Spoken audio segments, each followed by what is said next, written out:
하나님의 열심 14가 세미한 소리가 있는지라. 앞장에서 보았듯이 하나님이 다윗으로 하여금 물맷돌 하나로 골리앗을 쓰러뜨리게 한 사건은 나중에 일어나는 밧세바 사건을 강조하기 위해 배치된 무대 장치 정도로 여길 수 있습니다. 마찬가지로 엘리야에게 극적 승리를 안겨준 갈멜산 사건 역시 본문에서 소개하는 세미한 소리 가운데 계시는 하나님을 부각하기 위한 배경 정도로 이해해도 좋을 것입니다. 어찌 보면 우리가 주목하기 좋아하는 거대하고 극적인 사건들이 사실 더 깊은 의미가 담긴 사건을 위한 들러리에 불과한 것이 아닐까 하는 생각이 듭니다. 이번 장에서는 갈멜산 전투에서 승리한 엘리야가 이세벨의 유업에서 혼비백산하여 숨어 들어간 일을 통하여 엘리야에게 드러난 하나님의 열심을 조명해 보고자 합니다. 우리가 앞장에서도 배웠듯이 다윗이 골리앗을 이기고 블레셋 민족과의 전투에서 여러 번 크게 승리하고 많은 사람들에게 인기를 얻고 그러한 다윗의 성공적인 여러 일들은 나중에 있을 다윗의 실패, 한순간에 무너진 다윗이 얼마나 하나님 앞에 연약한 인간이고 또 그걸 통해서 이 연약한 인간이 하나님의 은혜만 붙들고 나아가야 하고 결국에는 내가 나 스스로 의인이 될 수 없고 스스로가 구원할 수 없는 죄인임을 깨닫게 하는 그러한 시간과 기회로 만들기 위한 사건들이었다는 거예요. 원래 못났다가 원래 잘 나가지 않다가 실패하면 그 실패가 당연한 듯이 여겨지지만 잘 나갔다가 성공했다가 크게 넘어지면 그 넘어짐이 더 크게 여겨지잖아요. 마찬가지로 하나님의 다윗을 그렇게 일하셨다는 거예요. 승리하고 성공하고 모든 것들이 잘 되게 하다가 밧세바 사건을 통해서 크게 넘어짐을 허용하심으로 다윗은 그 사건을 통해서 내가 사실은 알고 보니까 잘난 것이 아니라 지금까지 하나님의 은혜가 있었기에 이 자리에 왔었구나. 실은 내가 알고 보니까 정말 죄인 중에 죄인이었구나. 그래서 나중에 다윗이 구약의 사람임에도 불구하고 나에게 중보자가 필요하다. 하나님께서 보내신 메시아, 예수님이 필요하다라는 그 사실을 깨닫는 자리에까지 갔어요. 그래서 하나님 백성에게 있어서 실패와 넘어짐은 실패와 넘어짐으로 끝나는 것이 아니라 하나님의 은혜를 더욱더 갈망하고 하나님을 더 붙잡는 그러한 시간들이 되는 것처럼 엘리야도 비슷하다라는 거예요. 엘리야, 구약에서 가장 유명한 가장 중요한 선지자 두 명을 이야기하면 모세하고 엘리야잖아요. 예수님이 변화산에서 만났던 사람도 모세와 엘리야였잖아요. 그만큼 엘리야는 위대한 선지자였고 죽지 않고 하늘로 올라간 선지자였잖아요. 에녹 다음으로. 그만큼 대단한 엘리야였는데 엘리야에게도 신앙적인 낙담이 있었다는 거예요. 이제 그 낙담에 대한 신앙적인 무너짐에 대한 엘리야가 잘못해서 그런 건 아니고 너무나 크고 힘든 고난을 당하니까 엘리야도 하나님 앞에 원망하고 그렇게 낙심할 수밖에 없는 상황을 겪었거든요. 우리가 그 상황을 한번 볼게요. 내가 어찌하여 여기 있느냐. 본문 갈멜산 사건을 배경으로 두고 읽을 때 제대로 이해할 수 있습니다. 갈멜산에서 바알과 아세라를 섬기는 수백 명의 선지자들과 누가 믿는 하나님이 참 하나님인지를 놓고 엘리야가 홀로 겨룹니다. 수적 열세와 불리한 물리적 조건에도 엘리야가 믿는 하나님이 참 하나님임을 강렬하게 증명해 보인 갈멜산 전투는 엘리야의 승리로 끝이 납니다. 이 싸움에서 패배하여 많은 선지자들을 잃은 것이 분한 이세벨이 자기를 죽이려 한다는 이야기를 듣게 된 엘리야는 갈멜산 전투에서 얻은 극적 승리의 환희도 뒤로한 채 두려워 호렙산 굴로 도망칩니다. 호렙산 굴에 머물러 있는 엘리야에게 여호와의 말씀이 임합니다. 엘리야야, 내가 어찌하여 여기 있느냐. 이어 하나님은 엘리야에게 산 위에서 여호와 앞에 서라고 하신 후 지나가십니다. 이제 곧 나 주가 지나갈 것이니 너는 나가서 산 위에 주 앞에 서 있어라. 처음에는 크고 강한 바람이 산을 가르고 바위를 부수는데 하나님은 바람 가운데 계시지 않습니다. 바람 후에 지진이 있으나 하나님은 그 가운데도 계시지 않습니다. 지진 다음에는 불이 일어났는데 하나님은 불길 가운데에도 계시지 않습니다. 그런데 불길이 지나간 다음에 세미한 소리가 들려옵니다. 하나님은 크고 강한 바람, 지진, 불 가운데 계시지 않고 세미한 소리 가운데 계셨던 것입니다. 왜 하나님은 크고 강한 바람, 지진이나 불처럼 강렬한 것 속에 나타나지 않으시고 세미한 소리로 오셨을까요? 또 세미한 소리로 오실 것이라면 처음부터 그렇게 하시지 왜 바람, 지진이나 불 다음에 나타나셨던 것일까요? 하나님이 세미한 소리로 오시는 것은 그렇게 나타나신 것 자체에 메시지가 있기 때문입니다. 이것을 강조하려고 먼저 크고 강렬한 것들을 지나가게 하셨던 것입니다.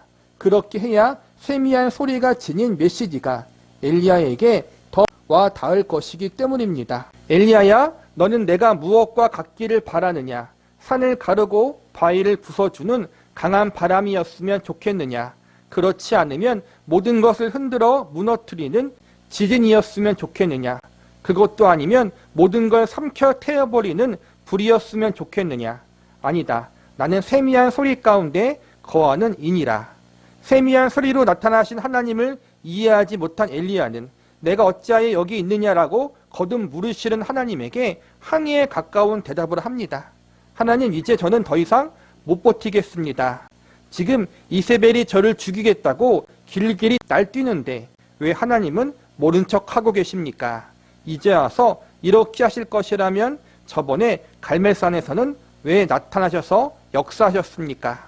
어차피 지금 이세벨에게 저를 보호해 주시지 않을 거라면, 또 이세벨을 쳐부술 정도의 심을 제게 허락하시지 않을 거라면 갈멜산에서도 그냥 모른 척 하시지 왜 거기서는 불을 보내셨습니까? 가뭄 끝에 비는 또 왜 내려주셨으며 왜 아합을 앞질러 달려가게 하셨습니까? 이것이 엘리야의 불만이었습니다. 엘리야는 북이스라엘 선지자였고 엘리야가 활동할 당시에는 아합 왕과 이세벨 다스렸던 시대였어요. 북이스라엘 왕조 중에서 가장 악한 왕이 아합 왕이었고 그의 아내 이세벨이었단 말이에요. 하나님을 믿는 사람들, 선지자들을 핍박하고 죽였어요. 그래서 하나님이 엘리야를 통해서 아합과 이세벨을 심판하시겠다라는 그러한 엄중한 메시지를 던졌고, 그 다음 아합과 이세벨을 따라서 하나님을 저버리고 우상을 숭배하는 백성들에게도 경고의 말씀을 전하고, 그리고 엘리야를 죽이기 위해서 아합과 이세벨이 그를 쫓지만 하나님이 숨기시죠. 이러한 저러한 사건이 있은 후 이제는 몇 년이나 시간이 지나고 마침내 하나님이 엘리야에게 이제는 아합 왕과 이세벨에게 앞에 가서 하나님 말씀을 증거하고 선포하라고 하고, 엘리야가 다시 용기를 내서 아합 왕과 이세벨에게 가요. 그 다음에 제안을 해요. 과연 너희가 믿는 우상들 바알과 아세라가 진짜 신인지 아니면 이스라엘 여호와 하나님이 참 신인지 한번 겨뤄보자. 갈멜산에 모여서 겨루게 돼요. 하나님 편에 쓴 사람은 엘리야 선지자 한 명이고 아합 왕과 이세벨 편에는 아세라와 바알을 섬기는 수백 명의 선지자들과 제사장들이 있었어요. 겨루는 방식은 제단을 서로 쌓고 그 위에 제물을 올려놓고 물을 뿌린 다음에 각자 자기의 신에게 기도해서 불이 먼저 내리면 승리하는 거예요. 먼저 아세라와 바알을 섬기는 선지자들이 반나절 동안 열심히 기도해요. 그런데도 불이 내리지 않아요. 그러니까 엘리야가 조롱하죠. 너희가 믿는 신은 어디 있느냐? 지금 자고 있는 건 아니냐? 하니까 이제는 바알과 아세라를 섬기는 그런 선지자와 제사장들이 더 막 목소리를 크게 부르짖어서 바알이여 들으소서 막 그렇게 기도해요. 심지어는 자기 몸을 자해하면서까지 기도하는데 탈진할 때까지 그렇게 오래 기도해도 아무런 응답이 없어요. 그 다음 엘리야가 와서 하나님의 제단을 쌓고 이제는 그 대결을 이스라엘 사람들이 다 지켜보고 있었어요. 엘리야가 딱 하나님 앞에 나가서 단 한마디 해요. 하나님 들으소서 하니까 하늘에서 불이 내려서 그 제단을 싹 태워버렸어요. 그러면서 이스라엘 백성들을 향해서 너희가 참 하나님, 참 신이 누구인지 선택하라. 하나님인지 아니면 바알인지 하니까 이스라엘 백성들이 하나님이 참 신이십니다라고 고백하고, 그 다음에 엘리야가 저 가짜 바알과 아세라 선지자를 다 죽여라 해가지고 백성들이 다 죽여요. 이 일이 일어났으니까 엘리야는 이제는 희망을 품은 거예요. 하나님이 이렇게 역사하시고 이스라엘 백성들이 다 봤으니까 이제 이스라엘 백성들이 회개하겠지? 아합 왕과 이세벨도 회개하고 하나님 앞에 항복하겠지? 라고 믿었는데 아합왕과 이세벨이 더 악해져서 오히려 엘리야를 죽이려고 해요. 이것 때문에 엘리야가 낙심하는 거란 말이에요. 이렇게 큰 기적을 경험하고 하나님의 살아계심을 보여줬는데도 여전히 아합왕과 이세벨이 회개하지 않고 나를 죽이려고 한다. 그리고 나머지 이스라엘 백성들도 처음에는 하나님이 참신이라고 했는데 그들도 아합왕을 따라간다. 그것 때문에 너무 낙심해서 실망하고 또 이세벨이 자기를 죽이려고 하니까 광야로 도망갔다는 말이에요. 한순간에 그 모든 용기와 모든 것들을 다 잃어버리고 엘리야가 도망갔어요. 그래서 다시 하나님 앞에 서게 됐는데 그때 이제 이런 일이 일어나는 거예요. 엘리야가 너무나 힘드니까 하나님 도대체 뭘 하시는 것입니까? 막 그렇게 하나님을 원망할 때 하나님이 말씀하시는 거예요. 이렇게 엘리야야 지금 뭐 하고 있느냐? 엘리야가 하나님 앞에 하소연을 하는 거죠. 제가 이러합니다. 이세벨과 아합왕이 회개하지 않고 저를 죽이려고 합니다. 하나님 도대체 어떻게 해야 됩니까? 왜 저를 선지자로 쓰셔서 이렇게 힘들게 하십니까? 이러다가 하나님이 불과 지진과 강한 바람을 일으키셔서 엘리야에게 메시지를 주시는 거예요. 그런데 엘리야가 볼 때에는 강한 불이 일어나고 지진이 일어나고 바람이 일어날 때 거기에 하나님이 없었는데 하나님이 그 모든 걸 후에 세미한 음성 가운데 엘리야를 찾아와서 엘리야를 만나 주셨어요. 이게 오늘의 내용인데 이 속에서 우리가 배울 메시지는 무엇인가? 교훈은 무엇인가? 그거란 말이에요. 우리가 사는 이 현실, 엘리야도 마찬가지지만 항상 하나님이 극적으로 기적적으로만 일하지 않으신다는 거예요. 극적으로 일하실 때도 있고 기적적으로 일하실 때도 있지만 보편적으로는 그냥 하나님이 세미한 음성처럼 분명히 하나님은 살아계신데 다른 사람들이 그것을 알지 못하게 그렇게 일하실 때가 너무나 많이 있다는 거예요. 그게 엘리야에게 있어서 원망이고 하나님 앞에 하소연할 거였고 우리도 마찬가지예요. 하나님이 살아계시다면 우리에게 뭔가 보여주시면 좋을 텐데 그리고 내가 하나님을 열심히 믿어서 우리가 잘 되면은 가정이 잘 되고 우리의 배우자가 잘 되고 자녀가 잘 되고 교회가 막 부흥하면은 믿지 않는 사람들이 볼 때 아, 하나님이 살아계시구나 이렇게 할 텐데 하나님이 그렇게 일하지 않아서 우리가 너무 낙심할 때가 많다라는 거예요. 하나님은 왜 그렇게 일하시는가? 그게 엘리야의 원망이었고 또 우리의 원망이기도 해요. 그런데 하나님은 이 속에서 우리에게 주실 영적인 메시지가 있다는 거예요. 그것이 무엇인가 볼게요. 엘리야의 원망을 들여다보면 그는 이런 기대를 품고 있었던 것으로 보입니다. 하나님의 하나님 되심이 드러나는 때는 바로 이때다. 갈멜산에서 역사하셨으니 이제 모든 사람이 알도록 하나님이 당신의 영광과 능력과 높으심을 온 천하 앞에 명백하게 나타낼 것이다. 그런 기대를 품고 아합왕 앞에까지 나가섰던 것인데 살기 등등한 이세벨의 위협을 듣자 그만 혼비백산하여 호레산까지 도망치게 된 것입니다. 거기서 나타나신 하나님의 모습은 엘리야의 기대에 바뀝니다. 나는 세미한 소리 가운데 거하는 이니라. 세미한 소리 가운데 임하시는 분이란 무슨 뜻일까요? 모두가 알아보고 알아듣는 방식으로 인지하시는 분이 아니라 들을 귀 있는 자에게 말씀하시는 하나님이라는 뜻입니다. 이 말에 담긴 의미를 좀 더 생각해 봅시다. 세미한 소리로 오신 하나님이라는 말을 들으면 곧장 이런 의문이 듭니다. 그러면 무엇 때문에 갈멜산에서는 불로 임하셨는가? 거기서도 세미한 음성으로 오시지. 이는 엘리야의 불만이면서 동시에 우리의 불만이기도 합니다. 하나님의 능력과 권세를 지닌 모습으로 나타나 주시지 않는 것 때문에 우리는 혼란을 겪습니다. 하나님이 우리 기대와는 다른 모습으로 일하셔서 맥이 빠집니다. 열심히 신앙생활해도 소용없을 것 같아 체념한 채 살아갑니다. 지금 당장 하나님이 두려운 심판자의 모습으로 권능의 하나님으로 나타나지 않는다는 것을 경험으로 알아서인지 적당히 타협하며 대충 살아갑니다. 세상을 살아갈 때는 일단 세상 방법으로 살아놓고 봅니다. 일단 되는 대로 살자. 문제가 닥치면 그때 회개하면 되겠지. 하나님은 언제든지 후히 주시고 꾸짖지 않는 분이시니까 하고 자신의 나태함을 합리화하면서 말입니다. 하나님이 분명 크게 극적으로 일하실 때도 있고 기적적으로 일하실 때가 있어요. 그런데 대부분 그렇게 일하지 않으시고 우리 역시도 그렇게 극적이고 기적적인 일을 거의 경험하지 못해요. 그리고 여전히 우리의 삶 가운데는 문제들이 있고, 더 억울한 것은 믿지 않는 사람들이 또 대강 믿는 것처럼 보이는 사람들이, 심지어는 잘못 믿는 이단들이 더 잘 되는 것처럼 보일 때가 있어요. 그래서 우리는 나름 열심히 잘 믿으려고 하는데 자꾸만 시험 들 일이 생기는 거예요. 그래서 엘리야처럼 하나님 어떻게 이럴 수 있습니까? 라고 하며 하나님 앞에 하소연할 때가 많다라는 거예요. 그러나 하나님은 이 일을 통해서 하나님은 기적의 하나님으로만 계시는 것이 아니라 기적을 일으키시고 뭔가 극적으로 역사하시고 눈으로 뭔가 결과가 업적이 보이도록 일하시는 하나님, 그 순간에만 우리와 함께하는 하나님이 아니라는 거예요. 사실 아까 말한 것처럼 그러한 극적인 순간은 우리의 인생 가운데 많지가 않아요. 대부분은 평범해요. 지극히 평범한 일상, 밥 먹고 살아야 하는, 그래서 일을 다녀야 하는 그러한 다람쥐 쳇바퀴 굴려가듯이 그러한 일상적인, 하나님이 정말 살아계시는가에 대한 의문이 품을 정도로 너무나 평범해요. 때로 너무나 부족해요. 때로는 너무나 여러 가지 안 좋은 일들도 함께 생기는 그러한 일상 속에서 우리는 하나님을 경험하지 못한다고 낙심할 때가 많아요.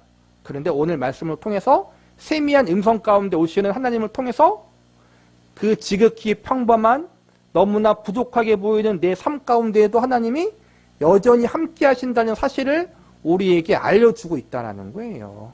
하나님이 큰 감동을 주시고 큰 은혜를 주셔서 나에게 역사하실 때만 하나님이 하나님 되심이 아니라 나에게 뭔가 극적으로 역사하시고 내 인생의 가장 큰 문제를 해결해 주실 때만 하나님이 나와 함께하는 것이 아니라는 거예요.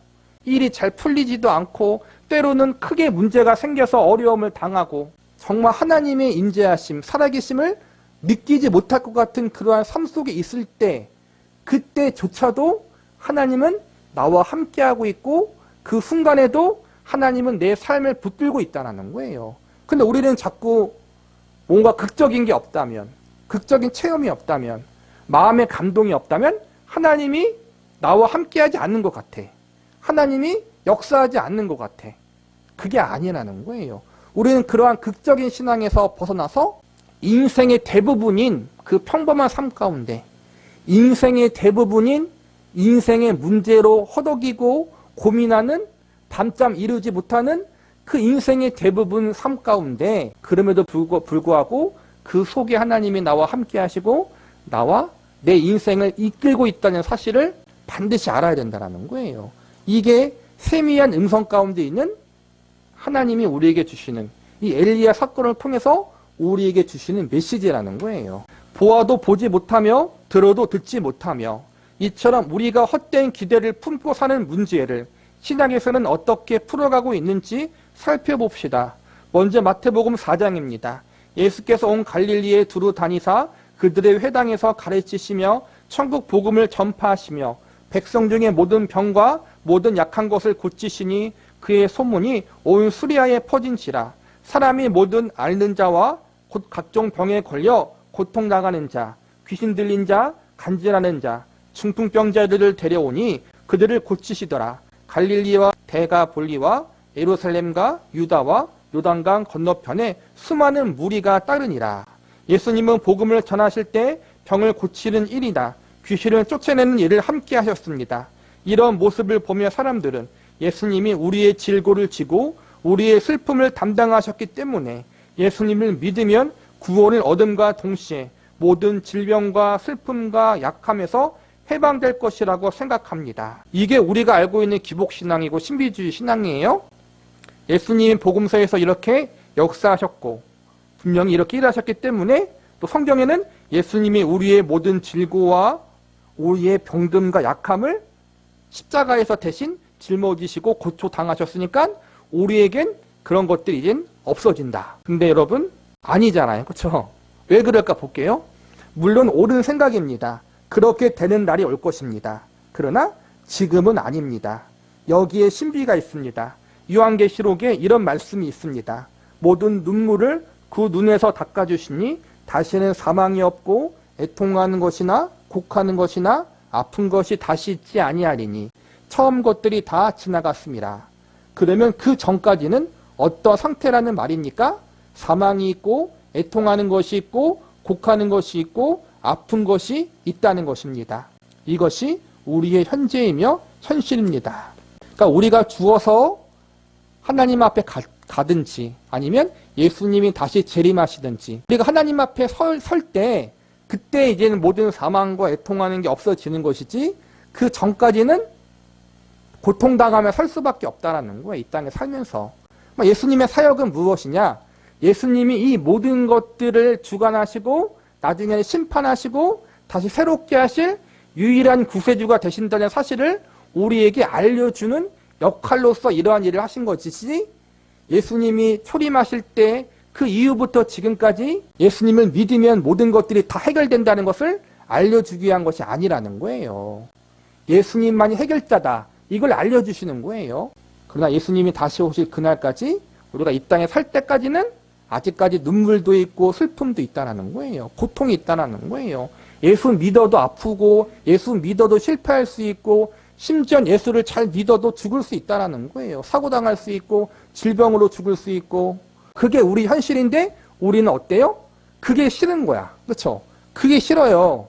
그래서 기적을 보여주세요. 문제 해결해 주세요. 병 고침 받게 해주세요. 다 잘되게 해주세요. 그게 기복주의고 신비주의잖아요. 그게 아니라는 거예요. 궁극적으로 우리가 천국 가게 되면 다 모든 것들이 이루어지고 완성될 거예요. 하나님이 예수님이 이 땅에 오심으로 그 일이 시작되었지만 아직 완성된 게 아니에요. 예수님이 재림하셔야 돼요. 우리가 천국 가야 돼요. 그날이 완성되는 거예요. 그때까지는 우리는 이 현실 속에 예수를 믿지만 성공하지 못하고 예수를 믿지만 고통당하는 이 현실 가운데에서 믿음을 가지고 믿음의 선한 싸움을 싸우며 끝까지 주님을 붙잡는 싸움을 해야 된다는 거예요. 근데 엘리야는 그러한 부분에서 넘어졌다는 거예요. 엘리야도 넘어졌다면 우리는 말할 것도 없죠. 우린 더 넘어지잖아요. 그렇죠? 그러나 감사한 건 이 넘어짐과 낙심을 통해서 다시 한번 신앙의 본질이 무엇인지 믿음의 본질이 무엇인지 하나님 백성들이 어떻게 이 땅에서 고통만의 이 현실에서 아직까지 하나님은 분명히 살아계시는데 여전히 우리가 힘들고 고난당해야 하는 이 현실 속에서 어떠한 믿음을 가지고 살아야 할지를 우리에게 알려주고 있어요. 엘리야의 기대 그리고 동일한 오해를 품고 사는 우리에게 성경이 말하고자 하는 바가 무엇인지 살펴볼 필요가 있습니다. 마태복음 13장입니다. 제자들이 예수께 나와 이르되 어찌하여 그들에게 비유로 말씀하시나이까 대답하여 이르시되 천국의 비밀을 아는 것이 너희에게는 허락되었으나 그들에게는 아니 되었나니 무릇 있는 자는 받아 넉넉하게 되되 없는 자는 그 있는 것도 빼앗기리라. 그러므로 내가 그들에게 비유로 말하는 것은 그들이 보아도 보지 못하며 들어도 듣지 못하며 깨닫지 못함이니라. 이사야의 예언이 그들에게 이루어졌으니 일렀으되 너희가 듣기는 들어도 깨닫지 못할 것이요 보기는 보아도 알지 못하리라. 이 백성들의 마음이 완악하여져서 그 귀는 듣기에 둔하고 눈은 감았으니 이는 눈으로 보고 귀로 듣고 마음으로 깨달아 돌이켜 내게 고침 받을까 두려워함이라 하였으니라. 흔히 마태복음 13장을 천국 비유장이라고 부릅니다. 장 전체가 천국에 관한 비유로 가득하기 때문입니다. 씨 뿌리는 비유, 겨자씨의 비유, 누룩의 비유, 밭에 감춰진 보화 비유, 그물 비유 등 여러 비유를 통해 천국을 그려내고 있습니다. 예수님이 비유로 말씀하시자 제자들이 어찌하여 그들에게 비유로 말씀하시나이까 하고 묻습니다. 그러자 예수님이 천국의 비밀을 아는 것은 너희에게 허락되었으나 그들에게는 아니 되었나니 무릇 있는 자가 받아 넉넉하게 되되 없는 자는 그 있는 것도 빼앗기리라 라고 답하십니다. 마태복음 13장을 어렵다고 느끼는 것은 바로 천국의 비밀에서의 비밀이라는 단어 때문입니다. 이 비밀이라는 단어는 오해하기 쉽습니다. 그런데 여기에서 나온 비밀은 영어로 시크릿이 아니라 미스터리입니다. 곧 신비라고 해석해야 이 비유가 말하고자 하는 바를 이해하게 됩니다. 비밀은 말해주지 않아서 모르는 것인데 신비는 말해주어도 깨달을 수 없는 것입니다. 아예 보여주지 않아서 모르는 것이 비밀이라면 보여주는데도 못 보는 것을 신비라고 합니다. 그러니까 복음을 신비라고 이야기하잖아요. 복음을 비밀이라고 이야기하기도 하고, 이것은 숨겨져서 사람들이 모르는 것이 아니라 다 알려줬는데도 불구하고 사람들이 깨닫지 못한다는 거예요. 아까 말한 것처럼 복음뿐만 아니라 하나님이 일하시는 것, 그 일하시는 방식에 대해서도 많은 사람들이 깨닫지 못하는 것, 복음을 깨닫지 못하는 것처럼, 그거는 하나님의 백성, 거듭난 하나님의 자녀들만 깨달을 수 있는 신비, 그러한 비밀이라고 할 수 있는 거예요. 그러니까 하나님의 은혜가 있어야지 깨닫고 은혜가 있어야지 알 수 있다는 거예요. 예수님이 우리의 구세주이십니다. 똑같은 복음을 전달해도 어떤 사람은 그래, 예수님이 나의 구세주구나라고 믿고, 어떤 사람은 평생 거절하잖아요. 근데 돌이켜보면 우리가 믿는 것도 신기한 거예요. 그렇잖아요. 우리도 단숨에 믿진 않았잖아요. 보통 우리의 주변에 많은 사람들이 전도를 하고 교회를 데려오려고 노력했지만 처음부터 믿는 건 아니었잖아요. 그런데 갑자기 어느 순간 예수님이 나의 구세주가 되심이 믿어졌잖아요. 이게 신비라는 거예요. 이게 비밀이라는 거예요. 다른 사람은 그렇게 들어도 모르는데 나는 그게 믿어졌다. 근데 그것은 하나님이 일하시고 하나님이 역사하셔서 그런 거란 말이에요. 그래서 하나님의 일하심은 적인 눈으로 보면 안 되고 믿음의 눈, 믿음의 관점으로 볼 수 있어야 된다는 거예요. 이게 우리에게 허락되어진 거예요. 하나님의 일하심이 성공이고 승리고 잘 되는 것을 통해서 일하시기보다는 정말 보잘것없는 연약한 것을 통해서 마치 겨자씨의 작은 것처럼 그게 땅에 떨어져서 썩어서 없어지는 것 같지만 나중에 그것이 자라서 큰 나무가 되는 것처럼 우리는 당장 육적인 눈으로 그 결과를 알 수 없지만 믿음의 눈으로 하나님의 일하심을 바라볼 수 있는 사람들이라는 거예요. 그래서 육적인 눈으로 판단하고 육적인 관점으로 무슨 일을 하는 것이 아니라 늘 믿음의 관점으로 하나님 백성의 관점으로 우리가 인생을 살아야 하고 신앙생활을 해야 된다는 거예요. 그럴 때 낙심할 일이 많고 참으로 우리가 좌절할 일이 많고 시험 들 일이 많지만 하나님의 백성으로서 믿음의 눈으로 보면은 이 모든 것 뒤에 하나님이 궁극적으로 합력해서 선을 이루시겠구나라는 믿음을 가지고 인내할 수 있다는 거예요. 12절에 나온 무릇 있는 자는 받아 넉넉하게 되되 없는 자는 그 있는 것도 빼앗기리라는 말씀이 의미하는 바가 이것입니다. 깨닫는 자나 볼 수 있는 자는 비유로 말미암아 더 풍성한 유익을 얻게 됐지만 깨닫지 못하거나 볼 수 없는 자는 몽땅 놓치게 되어 있다는 말입니다. 천국의 비유를 이해하는 데 중요한 대목입니다. 이것은 신비입니다. 그들은 보아도 보지 못하고 들어도 듣지 못하고 깨닫지 못합니다. 그렇다면 누가 볼 수 있습니까? 거듭난 자만이 보고 듣고 깨달을 수 있습니다. 천국은 거듭난 자만 볼 수 있는 것입니다. 신비한 체험을 겪고 영적으로 막 신령해서 볼 수 있는 것이 아니라 하나님의 백성이면 하나님의 은혜를 받은 사람이면 하나님께서 깨닫게 해주신다는 거예요. 하나님께서 모든 걸 합력하여 선을 이루신다는 사실을 알려주신다는 거예요. 인내할 수 있도록 하나님이 붙잡아 주신다는 거예요. 낙심할 수밖에 없고 시험 들 수밖에 없는 상황 가운데서 여전히 하나님을 바라볼 수 있는 믿음을 우리에게 허락하신다는 거예요. 지금 엘리야의 소원은 이것입니다. 내가 믿는 하나님, 내가 아는 하나님, 저 원수들도 다 깨달을 수 있도록 강렬하게 나타나 주십시오. 이세벨도 알고 아합도 알 수 있도록 그렇게 확실하고 분명하게 나타나 주십시오 하는 바람입니다. 하나님이 강력하고 확실하게 나타나시기만 하면 누구나 하나님 앞에 항복할 수밖에 없을 거라고 엘리야는 생각한 것입니다. 하지만 정말 그럴까요? 아합과 이세벨이 하나님 앞에 항복하지 않은 이유가 하나님이 분명하고 확실하게 나타나시지 않아서일까요? 그렇지 않습니다. 엘리야가 오해했습니다. 거듭난 자만 볼 수 있는 하나님을 누구나 볼 수 있을 거라고 오해했던 것입니다. 이 점은 우리도 마찬가지입니다. 우리 역시 불신자들이 항복할 만큼 하나님이 더 강렬하고 확실하게 나타나 주시지 않는다며 불평합니다. 또한 세상 사람들이 형통하게 사는 것을 보며 하나님이 당신의 권능으로 속히 그들을 심판하지 않는 현실 때문에 하나님을 원망하는 경우도 많습니다. 저는 하나님 앞에서 정직하게 살았고 저 원수는 저와는 딴판으로 악하게 살아왔습니다. 저 원수는 하나님이 하라는 대로 안 하고 열심히 딴지밭 하는데도 하는 일마다 복받고 저는 죽어라 일하는데도 하는 일마다 이 모양입니다. 하나님, 약이 올라 죽겠습니다. 하나님 이 자리에 강하게 임재하시고 간섭하셔서 저 친구는 벌을 받고 저는 복을 받게 하옵소서. 만일 그냥 이렇게 두실 거라면 차라리 저를 데려가 주십시오. 이런 우리의 심정이 바로 본문 말씀에 나오는 엘리야의 심정입니다. 하나님의 일하심을 바라볼 수 있는 믿음의 눈은 하나님의 백성들만 가질 수 있다는 거예요. 우리는 다 납득하고 이해할 수 없는 상황들이 많아요. 우리가 욥기에서 배웠듯이 굳이 욥에게 하나님께서 하나님의 하나님 되심을 알려주시기 위해서 그러한 많은 고난을 허용하셔야만 했는가? 굳이 자녀들을 다 데려가야만 했는가? 우리의 의문이고 욥의 의문이었잖아요.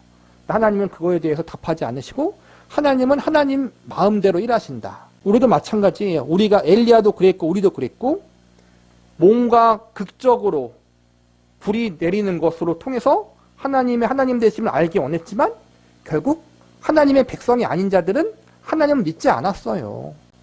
예수님이 죽은 나사로를 살려도 믿는 자는 믿고 안 믿는 자는 여전히 안 믿었잖아요.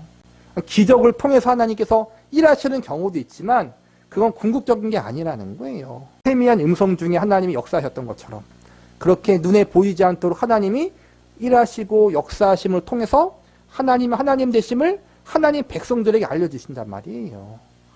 저와 여러분도 마찬가지잖아요. 극적으로 예수님을 믿기보다는 가랑비에 그렇게 옷 젖듯이 점점 믿게 되어지고 확신에 이르게 되었잖아요. 그게 하나님의 일하심이라는 거예요. 우리는 인간적인 관점과 생각과 방법으로 복음을 논하고 믿음을 논하고 하나님은 꼭 이렇게 일하셔야 되라고 우리가 감히 단정 지어서는 안 된다라는 거예요. 하나님은 하나님의 방법과 하나님의 뜻대로 일하시고 하나님 마음대로 일하시는 거예요. 하나님이 일하시는 보편적인 방법은 세미한 음성처럼 눈에 크게 드러나지 않는 그러한 방법으로 일하실 때가 많고 그리고 중요한 것은 그렇게 일하시는 하나님이 우리의 매일매일의 삶 가운데 함께하사 그렇게 보이지 않게 일하고 있고 우리를 붙들고 있고 우리의 전 인생 가운데 우리를 이끌어 가시고 있다는 거예요. 그렇게 조금씩 보이지 않게. 그러므로 마침내 우리가 주님 나라 가는 그날이 가까울수록 하나님의 하나님 되심을 더 깊이 알아가는 성숙의 자리에까지 우리를 그렇게 한 걸음씩 이끌어가고 있다는 거예요. 오늘 본문의 결론을 내리자면 극적인 걸 너무 좋아하지 말자. 특별한 걸 너무 좋아하지 말자. 하나님은 평범함 속에서 보이지 않는 그러한 우리의 삶 가운데에서도 여전히 살아계시고 여전히 우리를 붙들고 있다. 우리가 이 사실을 안다면 우리의 매일매일의 삶의 순간이 가정에 있든 직장에 있든 사업장에 있든 운전을 하든 학교에 있든 설거지를 하든 그 자리가 하나님이 나와 함께 하시는 순간이고 나를 지금도 이끌어가고 있는 순간이고 나를 하나님의 사람으로 만들어가고 있는 시간이라는 사실을 알므로 거기서도 내가 하나님 앞에 믿음으로 살려고 힘쓰는 자가 되는 거예요. 그게 신앙생활의 본질이라는 거예요.